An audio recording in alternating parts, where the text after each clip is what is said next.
అందరికీ నమస్కారం. ప్రపంచ పర్యాటక యవనికపై ఏపీని నిలబెడతామని రాష్ట్ర పర్యాటక సాంస్కృతిక సినిమాటోగ్రఫీ మంత్రి కందుల దుర్గేష్ అన్నారు.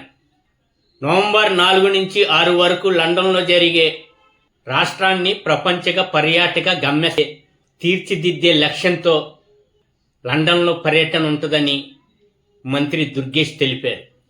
వరల్డ్ ట్రావెల్ మార్కెట్ జరిగే సమావేశంలో పాల్గొననున్న మంత్రి కందుల దుర్గేష్ 30 మంది ప్రతినిధులతో చర్చించనున్నారు.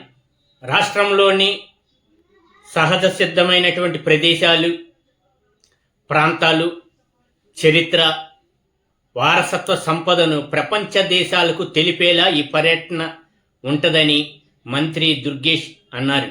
సంకేతం ఛానల్ సబ్స్క్రైబ్ చేయండి, లైక్ షేర్ చేసి మీ అభిప్రాయాన్ని కామెంట్లో పెట్టండి. ధన్యవాదాలు.